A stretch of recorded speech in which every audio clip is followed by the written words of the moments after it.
Okay. So, welcome everybody to our special festive session. So, I call this a festive session. So, this is Deepavali and Damodar Lila. So, it's Kartik month or Damodar month. And it's very nice if we can speak some pastimes about Krishna's Leelas, and also, there's a major festival, Deepavali, coming. So a bit of significance of Deepavali and all that. So that's what we will be doing today. So let's begin with Guru Pranam. Can I just check if everyone can mute themselves while we start?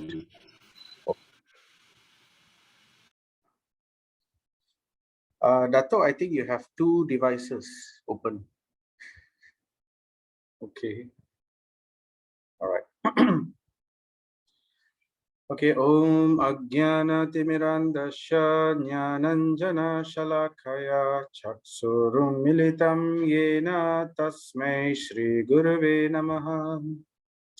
Sri Chaitanya Manubhishtam Stapitam Yena Bhutale Swayam Rupa Kadamayam Dadati Swapadantikam. Vandeham Shri Guru Shri Yuta Padakamalam Shri Gurun Vaishnavamscha Shri Rupam Sagrajadam Sahagana Raghunatanvitam Tam Sajivam Sadvaitam Savadhutam Parijana Sahitam Krishna Chaitanya Devam Shri Radha Krishna Padan Sahagana Lalita Shri Vishakanvitamscha. He Krishna Karuna Sindhu Dinabandhu Jagatpate Gopesha Gopika Kanta Radha Kanta Namustate Tapta Kanchana Gaurange Radhe Vrindavaneshwari Rishabhanu Sute Devi Pranamami Haripriye. Nama Om Vishnupadaya Krishna Prastaya Bhutale Srimati Bhaktivedanta Swami Niti Namine Namaste Saraswati Deve Gauravani Pracharine Nirvisesha Sunyavadi Paschatya Deshatarine Jaya Sri Krishna Chaitanya Prabhu Nityananda Shri Advaita Gadadhara Sri Vasadi Gaura Bhakta Vrinda Hare Krishna Krishna Krishna Hare Hare Hare Rama Rama Rama Hare Hare Hare Krishna Krishna Krishna Hare Hare Hare Rama Rama Rama Hare Hare Hare Krishna Krishna Krishna Hare Hare Hare Rama Rama Rama Hare Hare.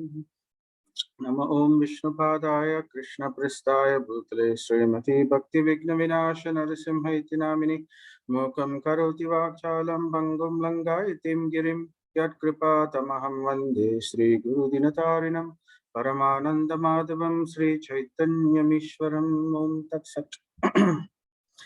So we begin by saying Happy Deepavali to everybody in advance.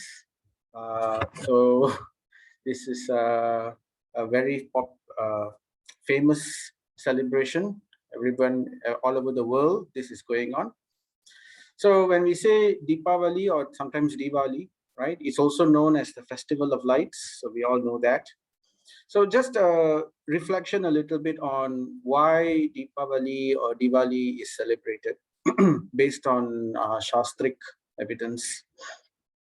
So there are many reasons. Like for example, in India, Deepavali is celebrated not only amongst Hindus.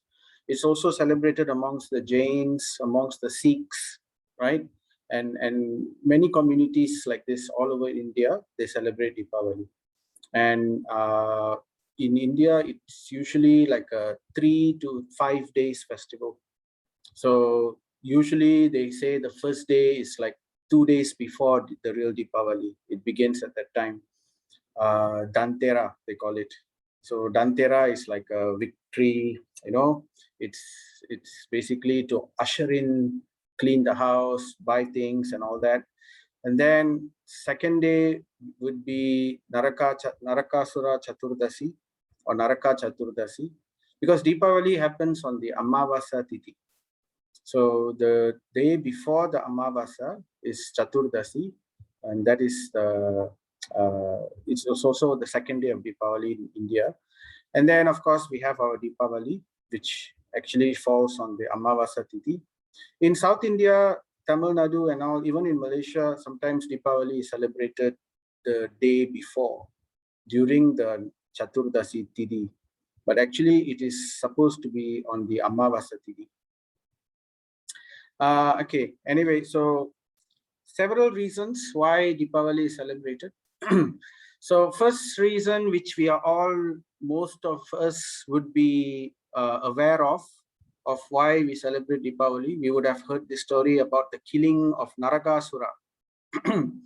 So the story is like this. Actually, Narakasura, he also has another name. He is the son of Bhuma Devi. So therefore, he was initially called Bhaumasura. And then, and how it happened was, he's the son of Krishna and Bhuma Devi. So actually, previously in a different yuga, in Satya Yuga, I believe. So at that time, Varahadev came and he saved the earth by touching the earth and lifting the earth and putting the earth back in its orbit. So due to the activities of a particular demon called Hiranyaksha, the brother of Hiranyakashipu. So at that time, Varaha is the boy incarnation. So that time when Varahadev touched the earth and lifted it, so at that time they conceived Bhuma Devi, the earth, by the touch of Varahadev, she conceived a child. So this child is Bhauma. He's named Bhauma because he's the son of Bhumi. And then, but though he had such divine parentage, but still he had bad association. So he had bad friends. He made friends with a demon called Mura. And Mura had 5 heads. And he was very powerful and all, but he's also a demonic creature. So because of the association of Mura, even though he was born of divine parentage, this Bhaumasura became demonic in nature. And he also became very powerful. In fact, he became more powerful than Mura. And he became the king of he actually conquered the entire 3 kingdoms, heavenly planetary systems, the middle planetary systems, and the lower planetary systems. And in this way, he became very powerful. And he became known as Narakasura because of his atrocities, many horrible things he used to do. So then, because of all the horrible things he used to do, one of the things he did was he stole he stole many things from the Devatas. He stole the special things, special equipments from Varuna Dev, his special umbrella. Varuna, the god of the sea, has a special umbrella. So that one he stole. And then he also went as far as to snatch the earrings of the mother of the Devatas. The mother of all the Devatas is Aditi, and she lives in heavenly planets. And this Bhaumasura went and stole the earrings of this Aditi. So it's like, you know, it's very dishonorable for another demonic creature to touch even the body of this Aditi, Mother Aditi. So because of all these atrocities, Indra went to Dwaraka. At that time, Lord Krishna was in Dwaraka. So he went to complain, you know, oh Lord, what can we do? This Narakasura is so powerful. Can you please do something? So then at that time, Krishna was in the palace with Satyabhama. And Satyabhama is actually the expansion of the Bhu energy. You know, Lord Vishnu has energies. There are different types of energies. Like if you see Tirupati, Balaji and all. So he's normally known as having Bhu and Shri, Bhu, Nila and Shri. So the Bhu energy, which is the earth, so that is represented by Satyabhama. And she was there. And Satyabhama was not an ordinary queen. She was a warrior queen, Kshatriya queen. So she also, likes to go and fight in a war and things like that. So then when Indra came, so they agreed, Krishna agreed, and Satyabhama also decided to come along. Of course, Krishna, he invited Satyabhama, and they sat on Garuda and they approached this Pratyagyosh. The name of the kingdom of this Narakasura is Pratyagyosh Puri. So it's a very heavily guarded. The scriptures describe how the kingdom is guarded by fire, by different elements, by illusion, by electricity. So in different ways it was guarded. But still, riding on Garuda, very easily the Lord entered into this kingdom. And eventually, I don't want to spend too much time in this particular story. We would be aware of it. But anyway, he entered. Then when he entered, a lot of demons came to fight. And then Lord Krishna killed these demons. Garuda also killed them. And then Mura demon came. Mura is the 5-headed demon. So you can see here, this is the first picture, the Mura demon. So he came and he fought. There was a big fight. And then Krishna killed this Mura demon also. And then, roaring in anger, the king of this palace, Narakasura, came out. And then he came and then he was fighting with the Lord. There's a big description in the scriptures. Srimad Bhagavatam describes it. And after a lengthy battle, then Krishna sends his Sudarshan Chakra and kills this Narakasura. So it's mentioned that this Narakasura had a special boon, that he could not be killed until his own mother allowed him to be killed. So because he's the son of Bhuma Devi, so Bhuma Devi, she knew that this child became like this, so she had a special boon given to this Narakasura. But this Narakasura, he was so atrocious, he created so much of problems, and Bhuma Devi, in the incarnation of Satyabhama, she was already half-hearted. But later, when Krishna was fighting, he pretended to take some time to fight this Narakasura. So Satyabhama was thinking, why so long Krishna is taking to kill him? So she got a bit worried, and then she told Krishna, why are you wasting your time? Why are you playing with this demon? Kill him immediately. So taking that as a cue, Krishna immediately sent the Sudarshan Chakra and killed this demon. So and after he died, then he got the blessings. He asked for the blessings that, since I did so many bad things, let my death mark the dawn of a new era. So let everybody celebrate this death of mine the next day by lighting lamps. So that is how the killing of Narakasura ushered in Deepavali. So this is in Dwapara Yuga, before Kali Yuga. So then, but Deepavali is also known to happen even much further before that. Actually, in the Satya Yuga itself, there was an incident. This probably you might have heard of this pastime, but we will not go into details of this pastime today. But this is called the Samudra Manthan, the churning of the milk ocean.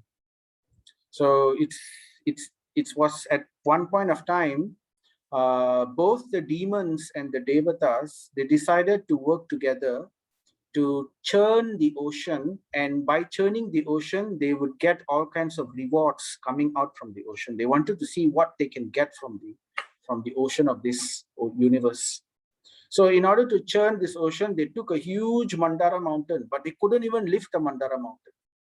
So therefore, the Supreme Lord Vishnu, he came as Garuda, and then sitting on top of Garuda, he easily lifted the Mandara mountain and he placed it in the middle of the ocean to act like a churning rod. So, you want to churn something, you have a rod.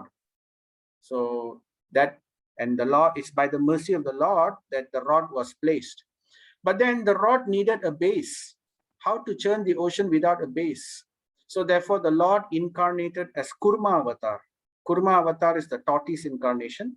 And because of the tortoise, the shell is on the back. So this mountain was placed on top of this tortoise incarnation shell. So he acted like a what do you call a pivot. to support this Mandara mountain. And then these Devatas and demons, they asked the help of Vasuki. Vasuki is this serpent, and this serpent agreed to act as a rope. So they tied Vasuki around this Mandara mountain, and then the Lord instructed the Devatas to take the tail, to hold the tail, whereas the demons will hold the head. So in this way, they churned. It's a long story. It's one day probably we will discuss this story. Very interesting. So anyway, this is a very rare situation when the demons and the Devatas together, they both cooperated in order to get, basically their goal was to get the nectar of immortality. They wanted to be immortal, because when they were fighting, many of them were dying. So they thought, this is not good. We are so powerful. We have so many wonderful things in our existence, in our kingdom. We don't want to die. So let us try to churn this ocean and then get this nectar of immortality, amridam.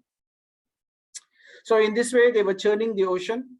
The first thing that came out was poison. So in anything, in any endeavor, it's always, in the beginning, it's always very difficult. So remember, in the mode of goodness, in the beginning, it's like poison. Bhagavad Gita says, right? What is in the beginning is like poison, but in the end, it's like nectar. So literally speaking, this activity in the beginning, it churned out poison. And this was a very strong poison, which was burning the universe.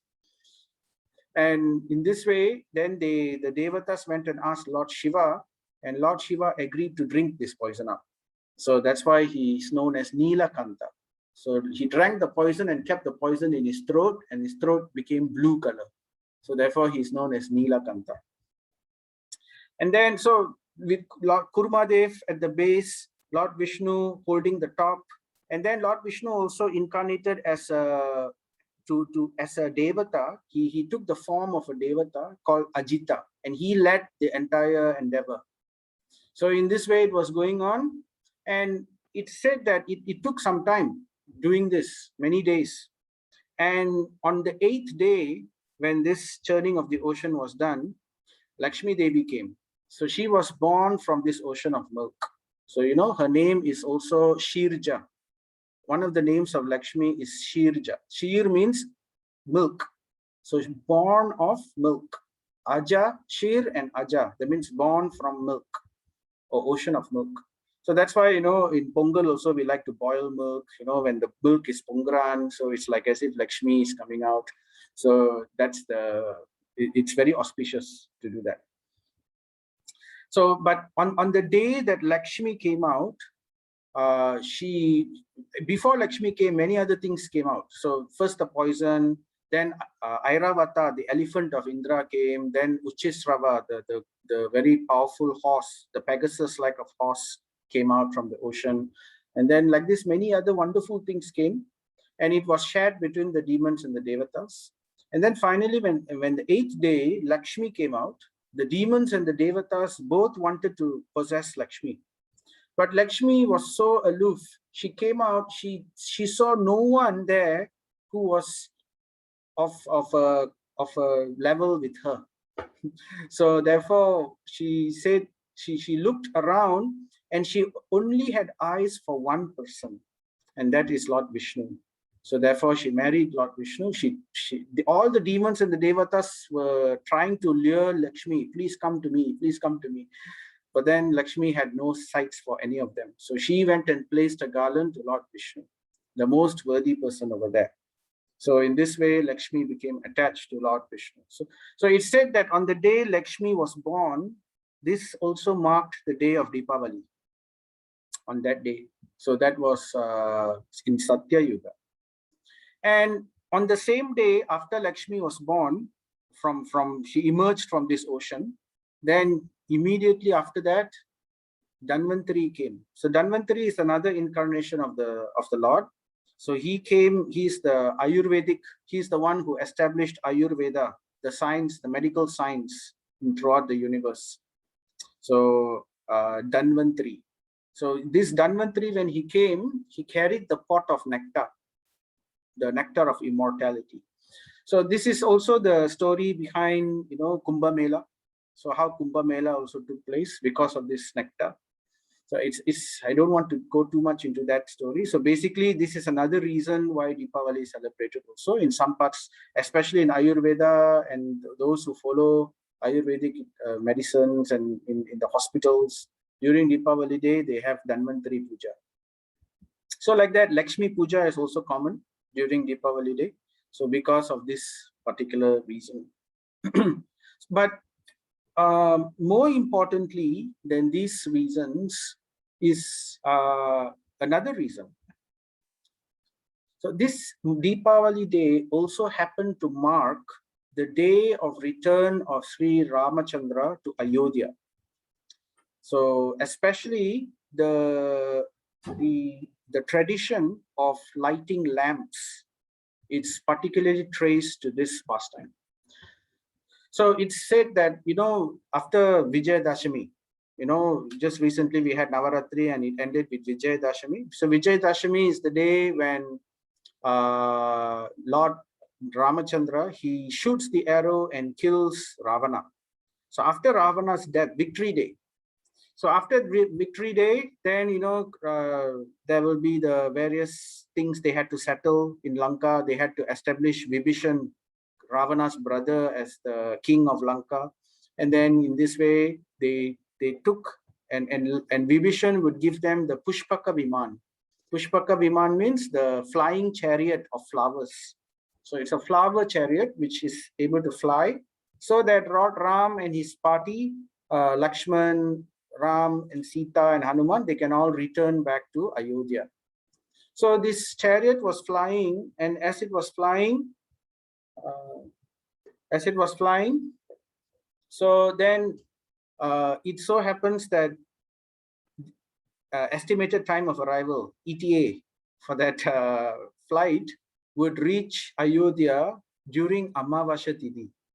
So Amavasya Tithi, when there is no moon in the sky. So somehow all the citizens of Ayodhya for 14 years, they were wanting to commit suicide at the time when Lord Ram left. So for 14 years they were waiting when Lord Ram would come. Vibhishan was waiting just at the brink of committing suicide. Sorry, not Vibhishan. Bharadan, the younger brother of Lord Ramachandra, was in Ayodhya waiting. He told Lord Ram, even if you come 1 minute late after 14 years of exile, I will enter fire. So he was about to do that.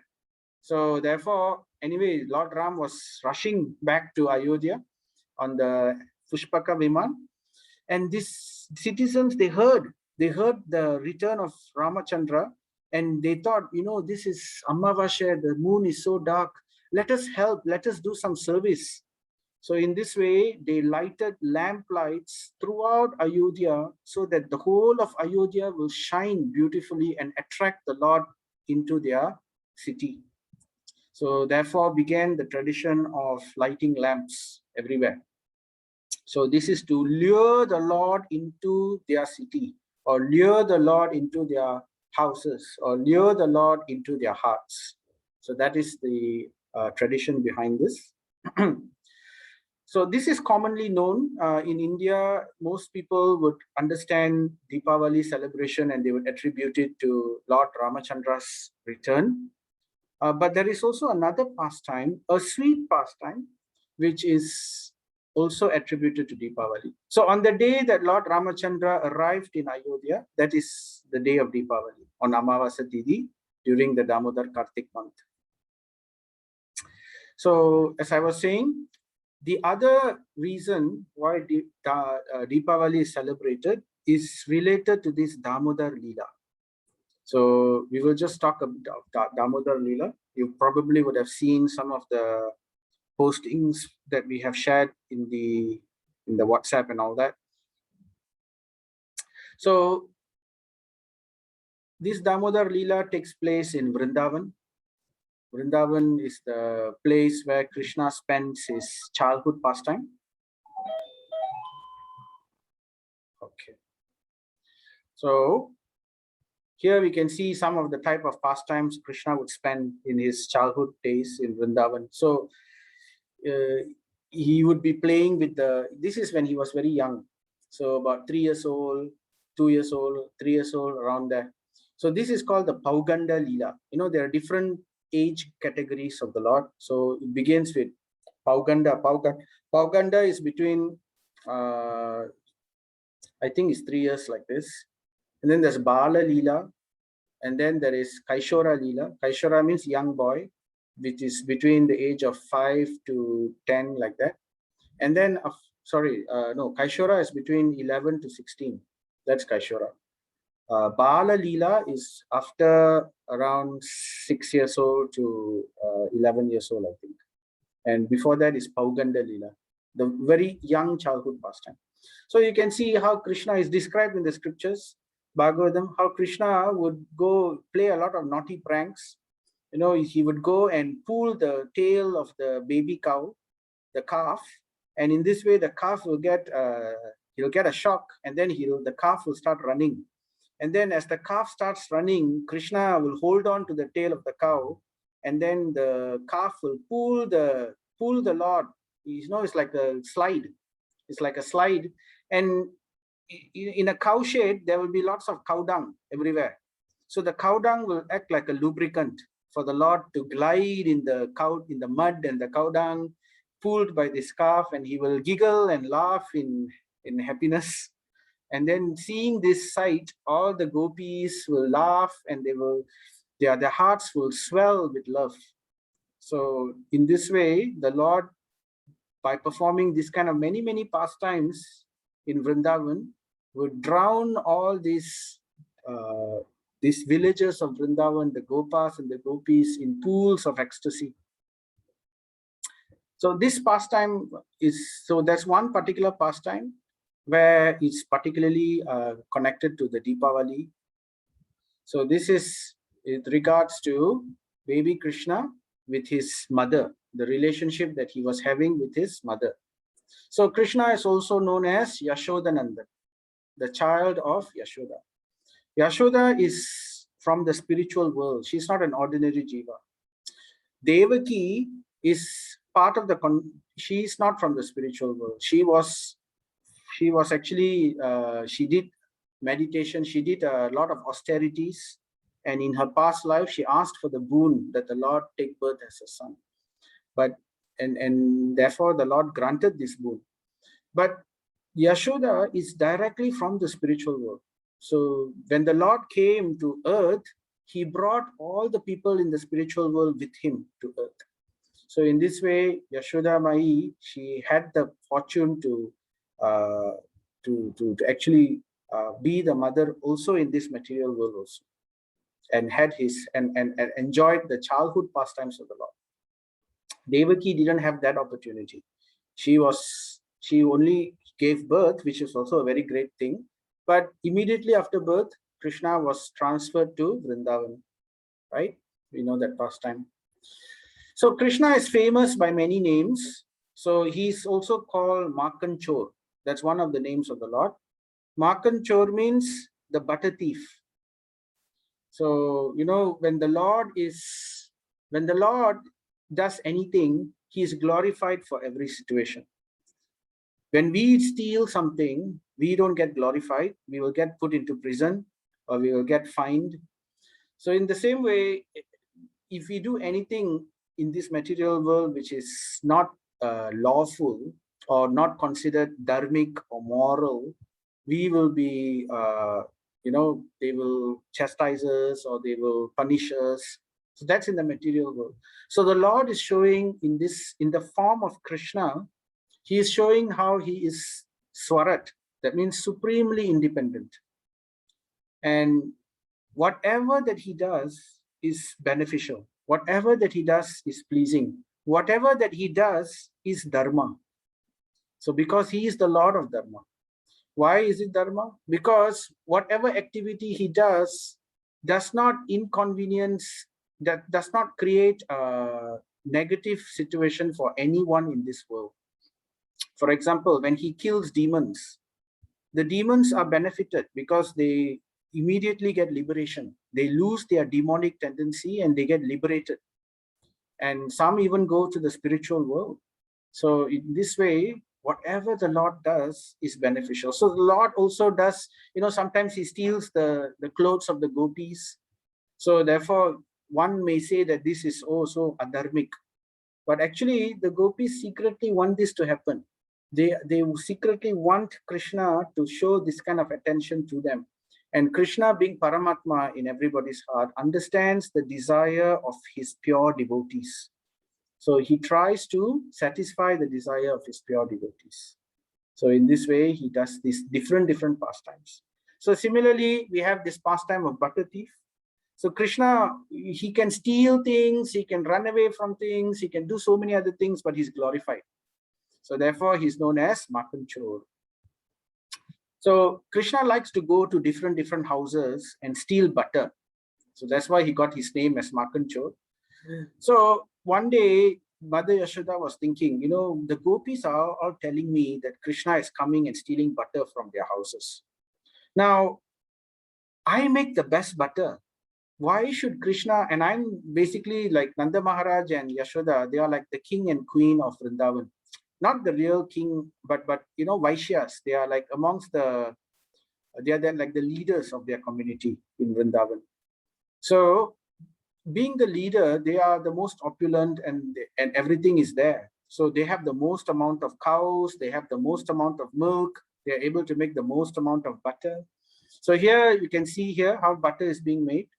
So usually the traditional way of making butter is they take yogurt, so milk which is converted to yogurt, and this yogurt is churned. So as the yogurt is churned, it separates, right? The top part becomes the butter, the bottom part becomes the watery part becomes the buttermilk or moru. So the butter, this is done by churning in those days. So there's no blender and all that. So people used to lovingly, they will take their churning rods and they will be churning early in the morning. So Mother Yashoda was thinking, Krishna is doing this. This time I will not get my maids to make the butter. Maybe something is wrong with the butter that is in this house. So this time I will personally make butter for Krishna. And Krishna and Mother Yashoda, what she did, she had a plan. She decided to feed, they have certain special cows called Padma Gandha cows. These Padma Gandha cows are the best breed of the cows amongst all. They produce the best, sweetest milk, most sweetest and fragrant milk. And then what happened? Mother Yashoda told Nanda Maharaj, I want the best milk. Can you produce? So Nanda Maharaj, he instructed that these Padma Gandha cows are fed only special grass, which grows in a certain special place in Govardhan Hill.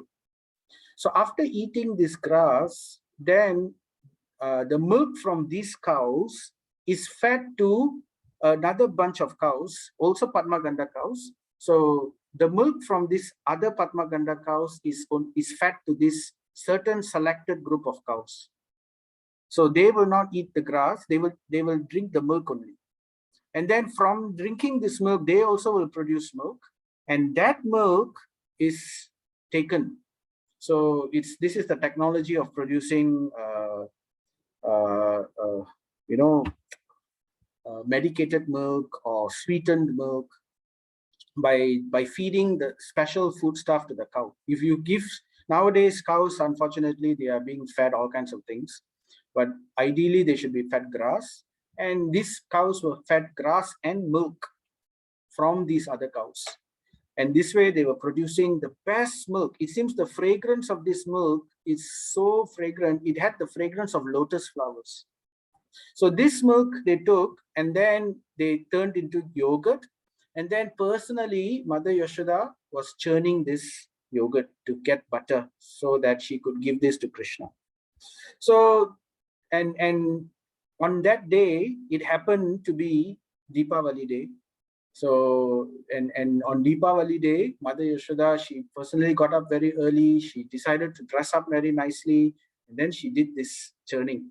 So as she was churning, then Krishna came. He was very young, Pauganda, around 3 years old, like that. And, he was like, he just woke up how he woke up. Mother Yashoda, while she was churning, she was singing the glories of Krishna. She was chanting Krishna's names and singing the glory. And in this way, Krishna opened his eyes, and he, attracted by the love of Mother Yashoda, he came looking for Mother Yashoda. And he told Mother Yashoda, of course, he couldn't speak. He was still a baby. And then he, in a baby language, he indicated to Mother Yashoda that he wanted to drink milk. So Mother Yashoda immediately put down the churning rod and took Krishna on her lap and started breastfeeding Krishna. So in this way, Krishna was happily enjoying the love of Mother Yashoda and having a wonderful relationship. And Mother Yashoda was staring at Krishna's face, and she was in this way, her love was increasing more and more. And the milk was also coming more and more. And Krishna was enjoying this very nicely. But what happened was, Mother Yashoda had set a pot of milk on the stove. So there was extra milk, and she wanted to also make milk sweets, and she wanted to, Deepavali day, so she wanted to do other things with that milk. And this milk also was for Krishna. And the stove, the milk in the stove was starting to boil over. And after it boiled, it was, when it boils over, it makes a certain sound.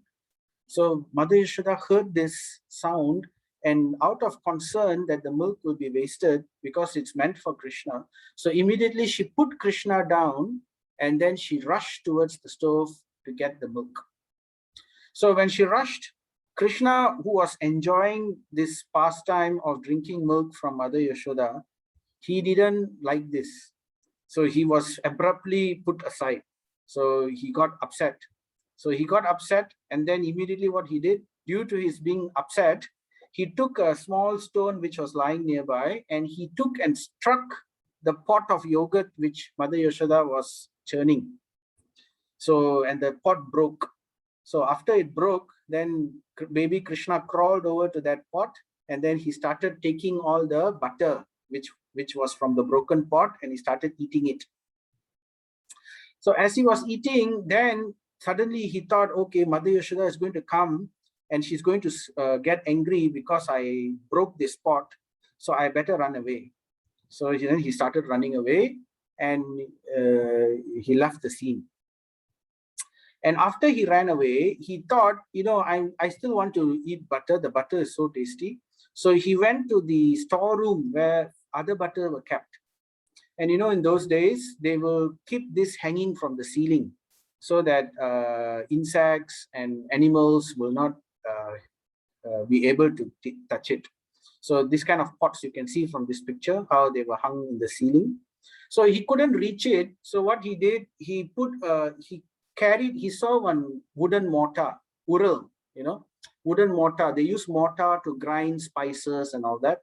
So a wooden mortar was there, and he pushed the wooden mortar, and standing on top of the wooden mortar, he reached towards this. You can see, where's the picture? I'll show you that picture here. You can see here, Krishna standing on the wooden mortar and reaching towards the pot of butter. So in this way, he was enjoying butter, and some of his friends also came. They were looking from the window what was happening. And a lot of monkeys, if you go to Vrindavan even today, there are a lot of monkeys there, and they're very tame. They will come and steal. They're wild and tame at the same time. They will steal everything from you, especially if you're wearing spectacles and all that. They'll just grab it and run away. So these monkeys were there, and they came inside, and Krishna invited these monkeys, and he started giving them also the butter. They take the butter and give the monkeys. So actually, the Acharyas explain that in the previous incarnation of Lord Ram, when a lot of monkeys were there to help all the Vanaras, they were helping Lord Ram to take Sita back. So at the end of it, Lord Ram, he said, I'm so thankful to all of you, but now I'm returning back to Ayodhya, so I can't thank you enough. Actually, I wanted to give you a big feast. So what I will do, in my next Lila, I will come as Krishna, and then at that time, you all take birth as monkeys in Vrindavan, and I will give you a wonderful feast of butter, which you will enjoy very much. So that's what was happening. So all these monkeys, they came, and then Krishna was giving them all butter. And then Mother Yashoda, she, after taking the pot of milk away from the stove, she came and she saw Krishna broke the yogurt pot, and then she could see the footprints of Krishna everywhere. So the footprints of Krishna was leading out of the house. So, and that's one of the, another pastime. So another tradition, people like to put footprints of Krishna leading towards their house. So it comes from this. So then Mother Yashoda followed these footprints, and then she came to this room where Krishna was trying to steal butter, and she saw how he was feeding all the monkeys. And this special Padma Gandha milk made from this special butter, and all this is taken and fed to the monkeys. So Mother Yashoda became a little upset. So she ran. Before she didn't run. She tiptoed because Krishna was facing away from Mother Yashoda. So Krishna couldn't see Mother Yashoda approaching, and Mother Yashoda wanted to catch this Krishna and teach this Krishna a lesson. So she was tiptoeing and coming. But what happened? The monkeys saw Mother Yashoda coming. And when the monkeys saw, their eyes became big. So when their eyes became big, Krishna could see the monkey's eyes becoming suddenly big. And he could see through the monkey's eyes, the reflection in their eyes, Mother Yashoda's face, how she is coming, creeping behind with her. And she carried a small stick with her. So when Krishna saw this, he became alarmed. And immediately all the monkeys scampered everywhere, and he also left the wooden grinding mortar, and you can see another picture of this happening, and he started running away. So Krishna, small Krishna, 3 years old, 4 years old, starting to run away, and started running away in fear, and then started a chase. Mother Yashoda started to chase after Krishna. And they were running and running throughout the courtyard, and Mother Yashoda was chasing. And the boys who were also looking at all this from the window, the Gopas, the young boys, they were also looking at all this, and they were all laughing. And there were also other gopis who were watching this fun from the courtyard. So here's another picture of Mother Yashoda chasing baby Krishna, going around the courtyard like this. So this is a very beautiful verse from the Ishopanishad. It says, although fixed in his abode, the personality of Godhead is swifter than the mind and can overcome all others running. The powerful Devatas cannot approach him. Although in one place he controls those who supply the air and the rain, he surpasses all in excellence. So I want to highlight the point here, swifter than the mind.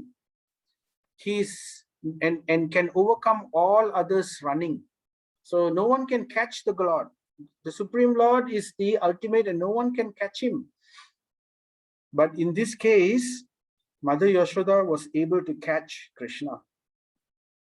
And the Acharyas describe, it's described that Krishna didn't want to be caught.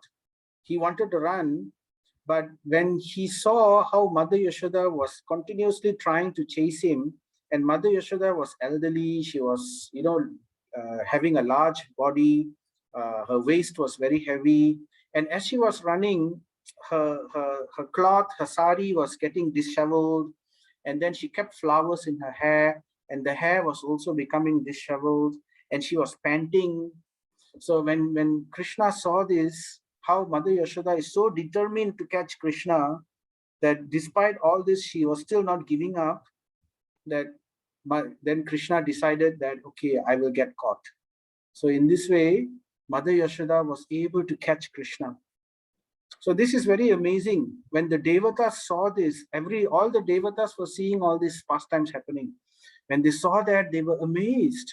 They said, even yogis cannot even approach the rays of your lotus feet. And Devatas can hardly even catch a glimpse of the Lord's special position, special form.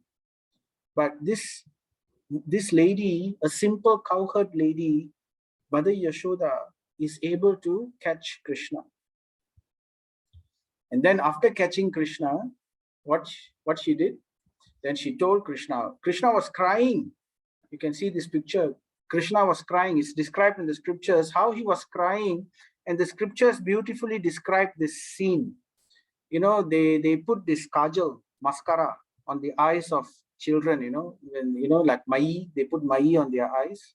So Krishna was crying, and his chest was heaving up and down, and he was rubbing his eyes, and with his tears, the mascara or the kajal was running. So it's like smeared. So, and that image was very beautiful. So Mother Yashoda was struck with wonder of the beauty of Krishna while doing this. And then she put down her stick. Why are you crying so much? Don't worry, I'm not going to beat you with the stick. This is just for me to, to scare you a little. So immediately she cast the stick aside. And then she took Krishna and she told Krishna, I'm your mother. I need to teach you a lesson. You've been very naughty. And in this way, she said, you know what I will do? You need to be punished. So since you use the help of the wooden grinding mortar to climb and then to steal all the butter, so it's true what all these other gopis are saying, you are stealing butter.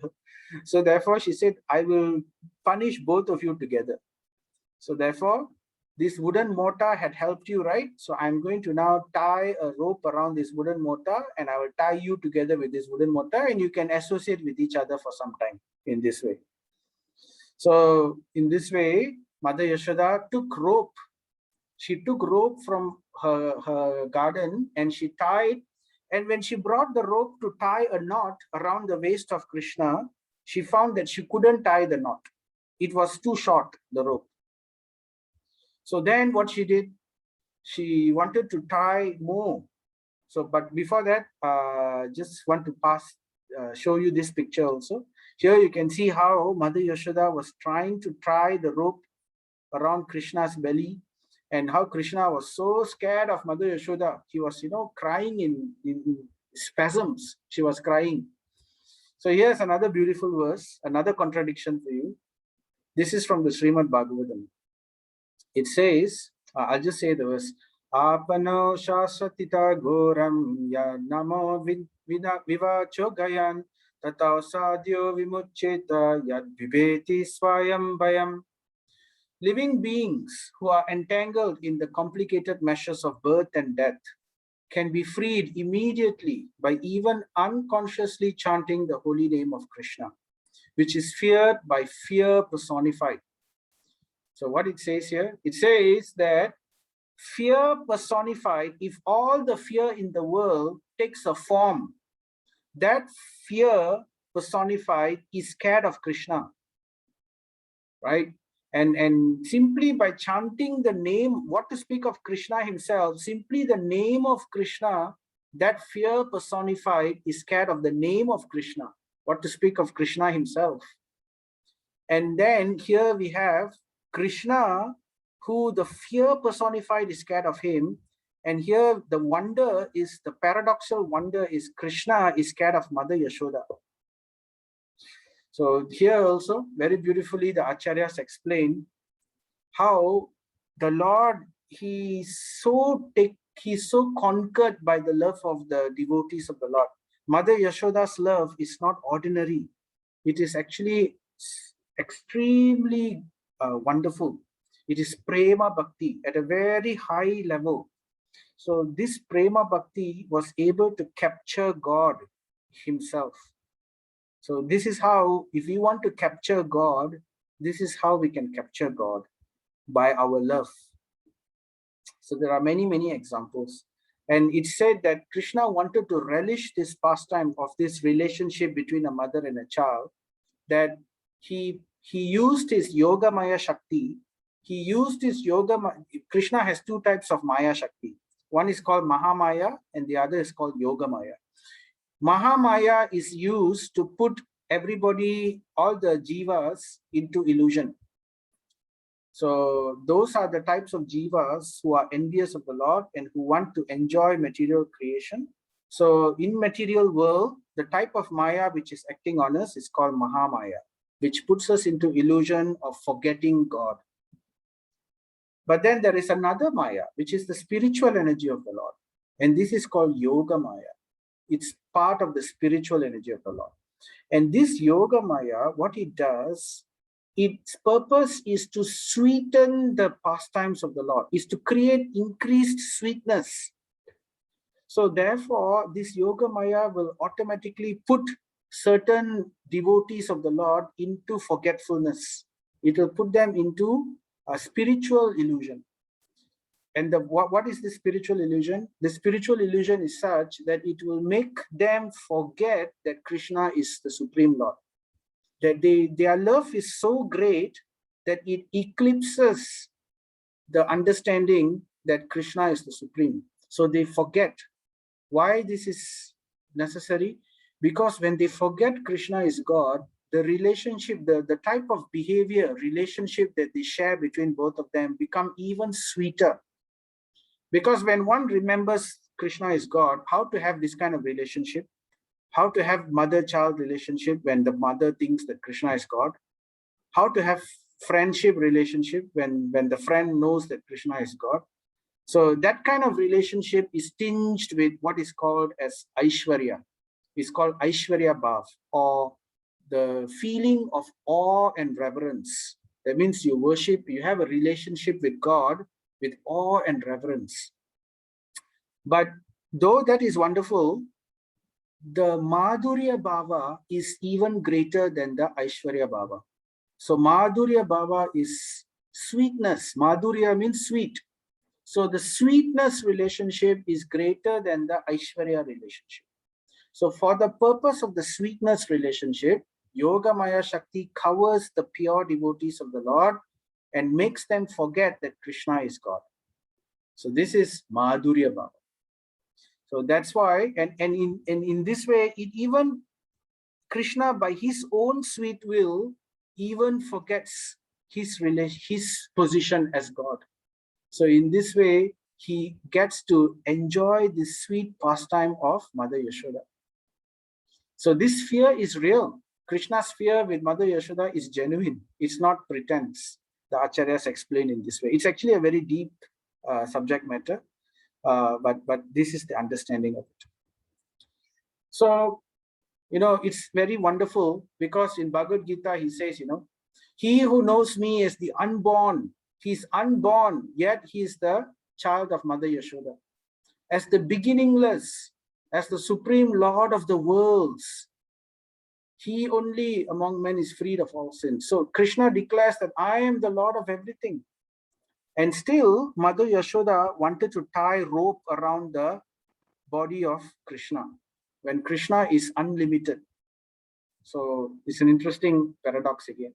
So here, Sri Brahma Samhita, Brahma prays, right?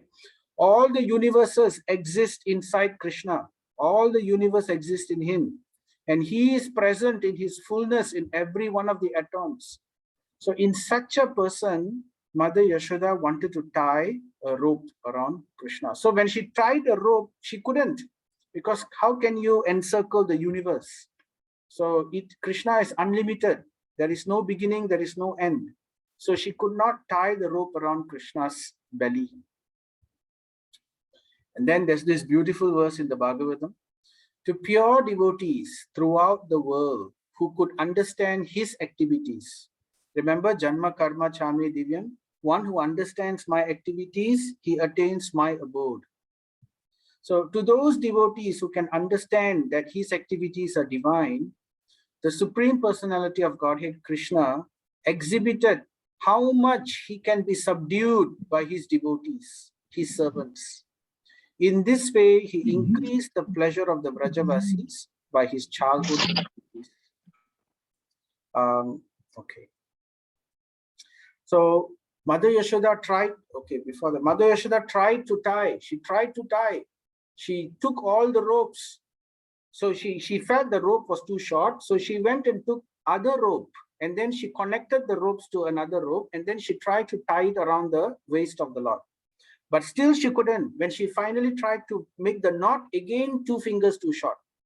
So she will find that the rope length, no matter how much rope she ties and how much rope she connects, it will always be 2 fingers too short. So it's mentioned in the scriptures like that, 2 fingers too short. The length of 2 fingers, just about 2 fingers too short, cannot tie. So she'll take more rope and still it will be 2 fingers too short. She'll take more rope and still it will be 2 fingers too short. So the acharyas explain, right, these 2 fingers too short is because this is the understanding of how one can tie Krishna. How can one tie Krishna? How can one bind the Supreme Lord? So one can only bind the Supreme Lord with 2 things. One needs to have 2 things. What are these 2 things? We will mention later towards the end. So keep you guessing at the moment first. So anyway, eventually Mother Yashoda was able to tie Krishna. What happened was Krishna saw Mother Yashoda trying so hard to tie, and she was very determined. So despite Krishna not allowing himself to be tied, Mother Yashoda was still more determined. And her determination was greater than Krishna's determination to be not tied. And in this way, Krishna gave in. Krishna gave in to Mother Yashoda's desire to tie him. And then when that happened, then Krishna was tied. Mother Yashoda finally was able to tie Krishna on this wooden mortar. And the Devatas were all watching this and they were so amazed by this incident. So then what happened? Krishna, he started walking along, he crawled. After Mother Yashoda left the scene, he crawled along and there were 2 huge trees called Yamala Arjuna trees. And they were growing close together, two trees growing close together like that. So he pulled this wooden mortar. As he was crawling, he pulled the wooden mortar which was tied to his belly, and then he went through these 2 trees. And as he went through these 2 trees, the wooden mortar got stuck. So then Krishna just tugged a little bit with his left leg, and then the wooden mortar came through the 2 trees, and the 2 trees, they broke apart due to being pulled by this wooden mortar by Krishna. And when the 2 trees broke apart and fell off, 2 effulgent personalities came out of these trees. So these effulgent personalities, they were so shining in their, they had shining helmets, shining clothes, and then they immediately, probably new clothes they got for Deepavali. So anyway, then they fell prostrated obeisances and they worshipped Krishna, and then they spoke wonderful, beautiful prayers glorifying Krishna. And then Krishna was listening to these prayers, still tied to the mortar. And then after giving these prayers, these 2, they introduced themselves.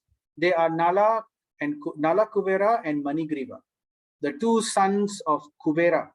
Kubera is one of the Devatas who is the treasurer, extremely rich, the treasurer of the Devatas. He's called the treasurer of the Devatas, Kubera. And these 2 sons were his sons. These 2, Manigriva and Nala Kuvera, were the sons of Kubera. And they were cursed due to extensive enjoyment. And due to this curse, they took birth as these 2 trees. What happened was, usually children of very rich people, usually they become spoiled, isn't it? Because too much wealth. So everything is there, so they become spoiled. And when they become spoiled, what do they do? They start indulging in all kinds of illicit activities. They like to have many girlfriends or boyfriends or whatever, and then they like to, drink liquor. So that's what these 2 were doing, Nala Kuvera and Manigriva. So what happened was they were enjoying the company of many beautiful girls in a lake, and they were all bathing, and they were also bathing naked. And in this way, they were intoxicated with wine.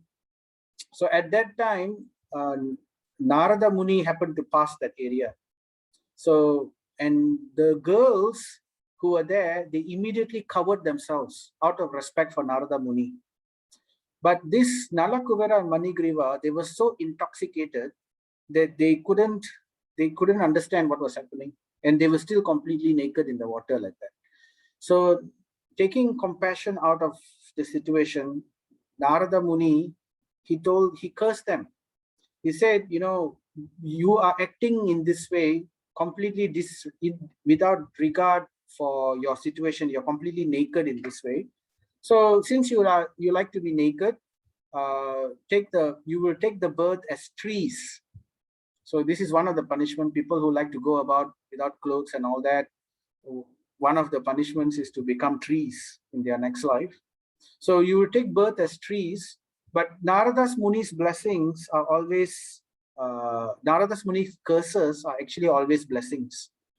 So it's actually to teach them a lesson, and at the same time to give them the greatest chance, the greatest benediction, to give them Agyata Sukriti, so that they will be personally delivered by Krishna. So in this way, they will be the seed of bhakti will be planted in their hearts. So that was Narada Muni's plan. So in this way, they spent thousands of years as trees, and then finally, when Krishna came, he released them from this curse as trees. And Nala Kuvera and Manigriva, they told the story to Krishna, and they took his blessings, and they went away into the sky. So Krishna was still tied to this mota. So after that, then, the Acharyas, a question may be asked, why is it that Nala Kuvera and Manigriva couldn't untie Krishna? After doing this service, after getting released from their curse, the least they could do this is they could untie Krishna, right? So, but the Acharyas explain it's because, number one, Krishna didn't want to be untied at that time. So number two is because this rope was not an ordinary rope. So this Nala Kuvera and Manigriva, though they were devatas, they did not have the power to untie this rope. So what was this rope? We will mention at the end of this discussion. What is two things we will mention. We will talk about the 2 fingers too short, and also about the rope. So after that, Nala Kuvera and Manigriva, they left this Bhauma, and they went back to the celestial regions. So here's another picture showing how Nala Kuvera and Manigriva were saved and blessed by the Lord to get bhakti in their hearts. So in this way, this is the pastime of Damodar Krishna. So Krishna got the name Damodar in this particular pastime.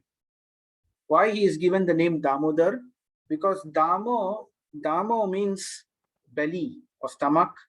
Sorry, Udar. Udar means belly or stomach, and Damo means rope. So one whose belly or stomach is tied by ropes. So therefore, that's called Damodara. So that's how he got his name. So this is that pastime of Damodara Lila, and it happened during Deepavali day.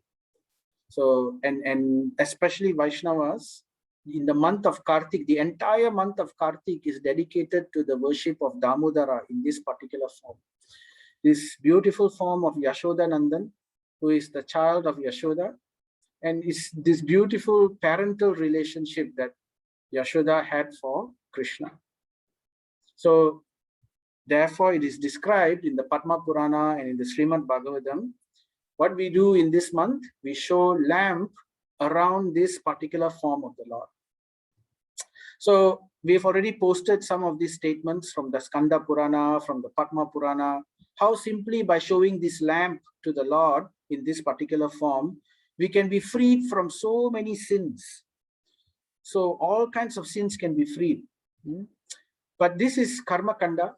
So simply being freed of sins is not the main goal of devotees. So what devotees want? They want to get the causeless blessing of the Lord so that they can get devotion. So there's this beautiful prayer. If you see the Damodara Ashtakam, in this Kartik month also, every day devotees, they also recite this prayer, which is from the Padma Purana.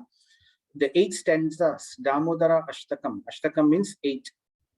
So the one of these stanzas says, O Lord Damodara, Although you are able to give all kinds of benedictions, like getting rid of thousands of mountains of sins and everything, saving one's forefathers from hellish regions, all this we can get simply by showing the lamp around this particular form of the Lord. But, oh Lord, this is Satyavrata Muni praying. Oh Lord, I simply wish that this form of yours as baby Gopala in Vrindavan may ever be manifest in my heart. For what is the use to me of any other boon besides this? So this is how devotees pray. They want only the blessings of the Lord so that they can always remember the Lord in their minds, that they can always be attached to the devotional service of the Lord. Because this bhakti is what is going to bring us towards the lotus feet of the Lord. So this pastime is very special. So why? Because I mentioned just now, I wanted to reveal what is the nature of this 2 fingers too short. So the acharyas explain, if we want to also bind Krishna in our heart, if we want to also catch Krishna, like how Mother Yashoda was able to do so, then these 2 fingers indicate the 2 things which is needed in order for us to catch Krishna or win his blessings. So what is this 2 fingers? So one represents our endeavor, utsaha. So in order for us to attract Krishna, we have to put some endeavor. What is this endeavor?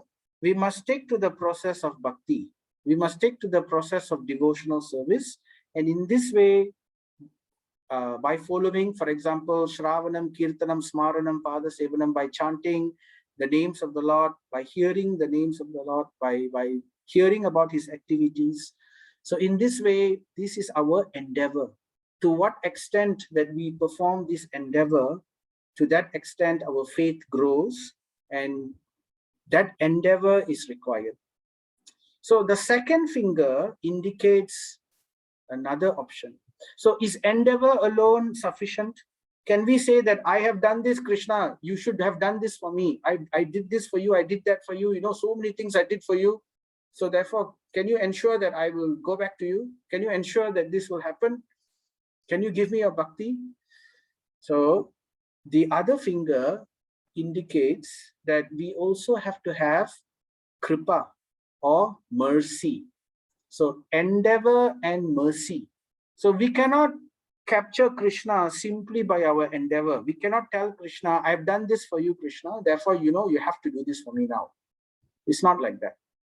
We have to also attract the mercy of the Lord. So how do we attract the mercy of the Lord? Both are very deep subject matters. We can have lengthy discussion about both these subject matters. We will not talk about that today, but we can think about it first, how we can attract the mercy of Krishna. What is this endeavor? We have spoken to some extent about endeavor, you know, like for example, the sadhana that we do, chanting the names of the Lord, reading Bhagavad Gita, and doing some service for the Lord, offering prasadam, following the rules and regulations of bhakti strictly. So these are endeavor, comes under the endeavor part, our own effort. But the mercy aspect is also very important. So our endeavor can attract the mercy of the Lord. When the Lord sees that we are trying, that is one of the factors which creates the mercy of the Lord. The Lord is inclined to be more merciful when he sees our endeavor. But at the same time, there are also other aspects to this mercy. For example, our behavior, sadachar. How do we behave? Do we behave in such a way that it will attract the mercy of the Lord? So there is Prabhupada's guru, His Holiness, His Divine Grace, Bhakti Siddhanta Saraswati Srila Prabhupada. He used to say, you want to see God? Everybody says they want to see God. I want to see God. I want to see God.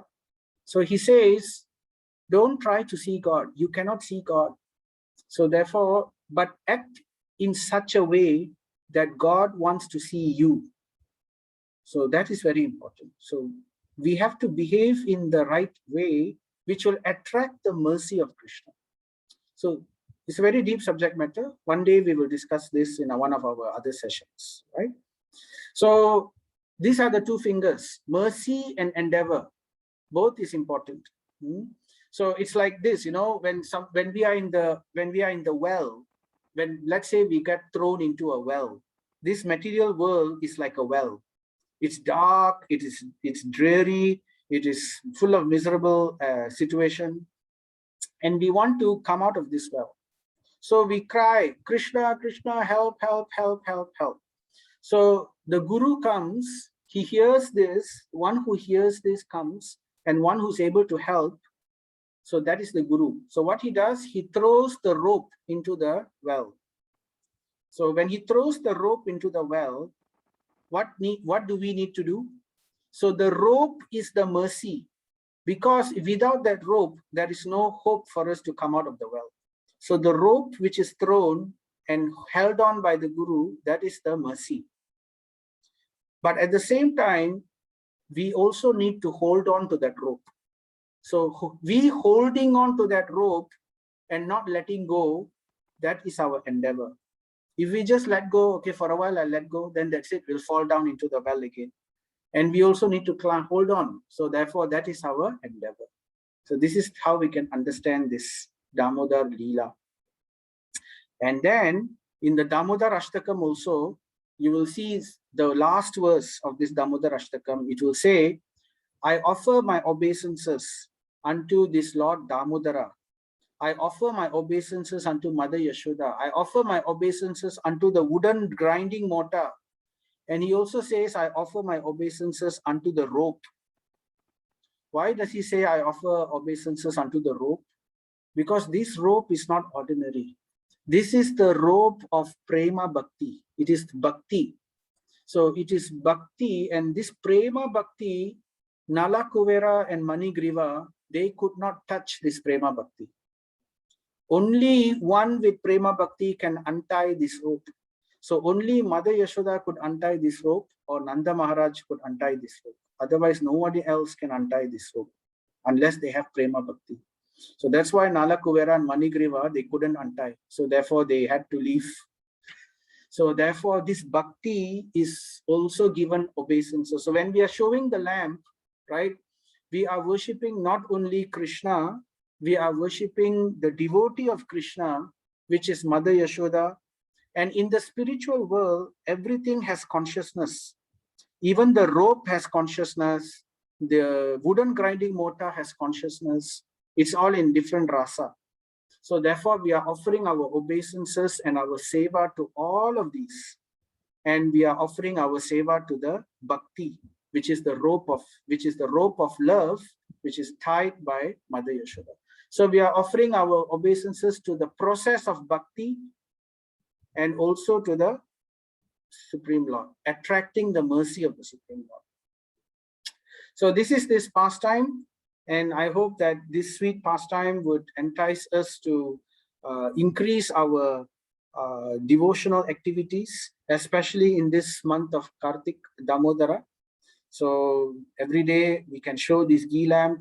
It would be wonderful if we can get others to show the ghee lamp as well. Invite people, any guest who comes to our house, we can also give them a ghee lamp to show, prepare a stick for them to show, or whatever that we are using at home. So with this, we'd like to end here. Hare Krishna, happy Damodar Puja, and happy Deepavali to everybody in advance.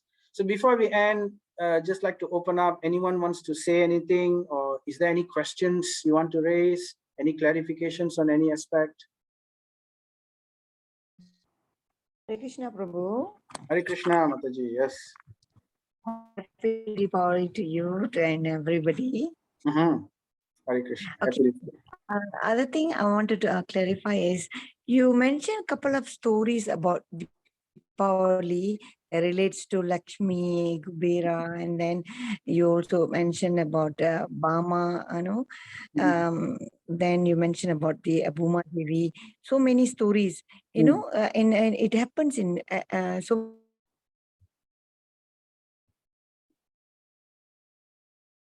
Sorry, Mataji, I couldn't. I think you got your You got muted or something?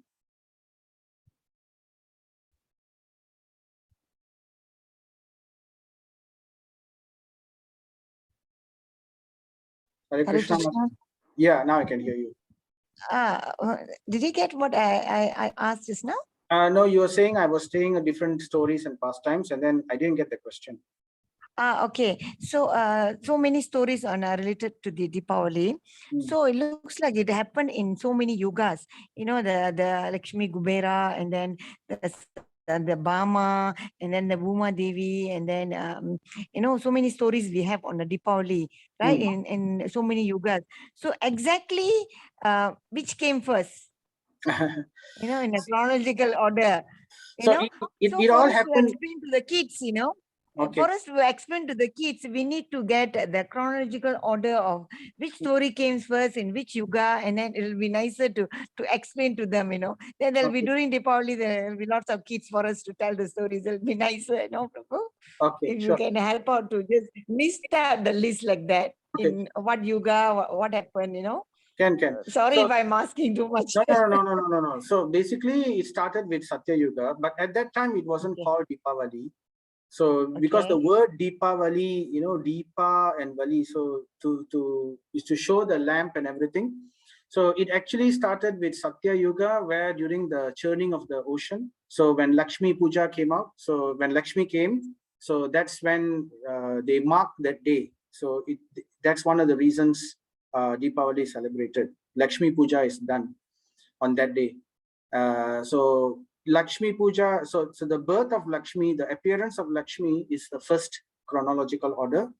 And after that would be Treta Yuga. Treta Yuga is when Lord Ram came. So this is the Lord Ram's pastime. And at that time also, you know, the Ayodhya people, they put all the lamps to welcome the Lord. So that is more formally known as Deepavali. So that's when the festival really started being celebrated. So and after that, then came the Dwapara Yuga. So in the Dwapara Yuga is when this particular pastime of Lord Krishna, where the Damodar Lila pastime takes place. So that time, the Mother Yashoda was already celebrating Deepavali, and she was going to you know produce these special sweets and everything for Krishna when this particular thing happened also. So there are many incidences which are described in scriptures. So Deepavali is very special because many things happened on that day. So this is the chronological. Which yuga, Prabhu? Say again? The Bhuma Devi story is in which yuga? Oh, Narakasura. Yeah, that's Dwapara Yuga. Dwapara Yuga also. Yes, during Narakasura happens when Krishna, that happened after the Damodar Lila. So Krishna, when he was young, so this Damodar Lila happened at that time. So when Krishna grew up and then he went to Dwaraka, so then Narakasura pastime happened. So at that time he killed Narakasura. So that is the latest.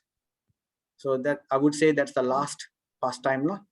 Narakasura pastime. So that's why commonly people know it as the Narakasura pastime. Okay, all right. Thank you. Hare I Krishna. must get all the stories listened again so that I can tell the kids. Okay.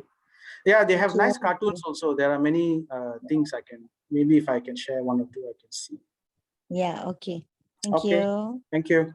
Hare Anyone Krishna. else? Hare Krishna. Prabhu, Hare Krishna. Hare Krishna, Mataji. Can you hear me, Prabhu. Prabhu? Yeah. Yes, I can hear you. Okay, Prabhu, I want to ask about our current way of celebrating Deepavali, right? Because we have one day before we are doing this offering to the ancestors, and now there's no proper.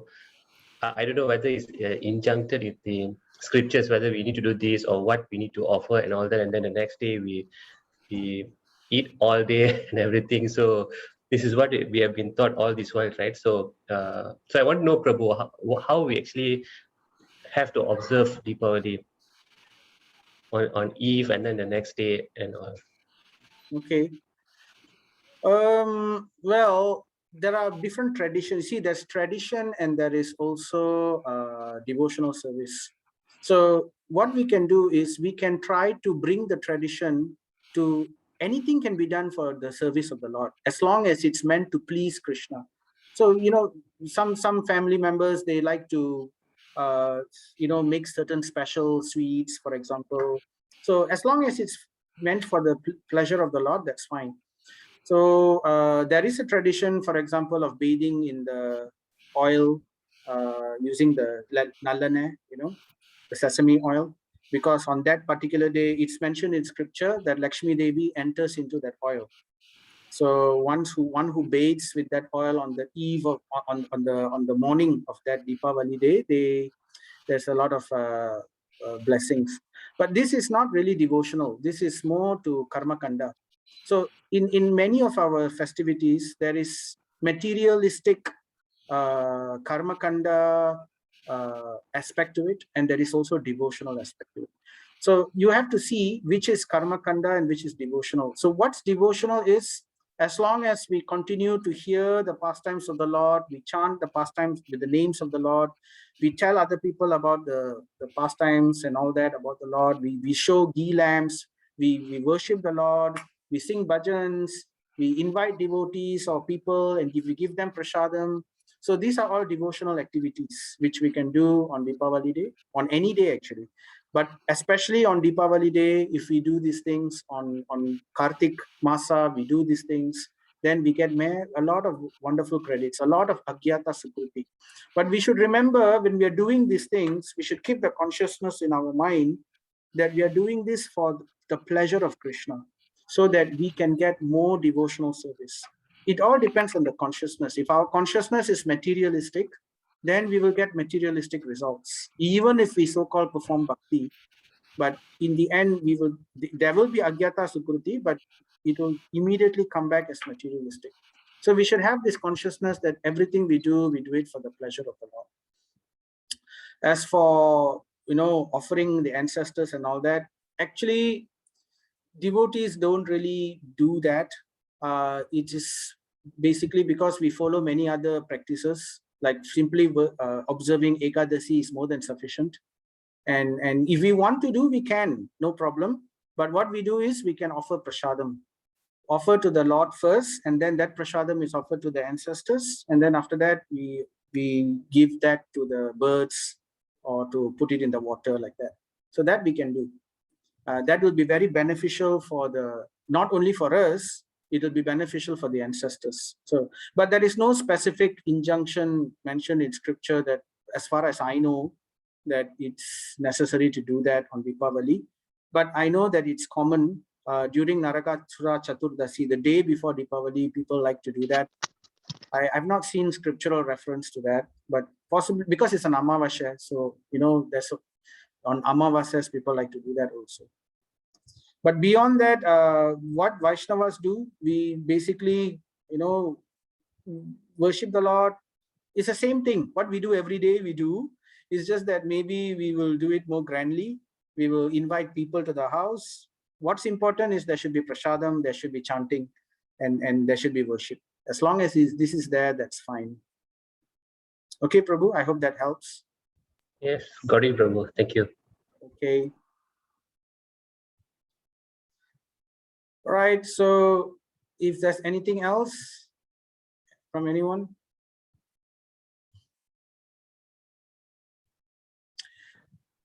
Okay, so yeah, I'm looking at the messages. So, okay, thank you for the encouragement.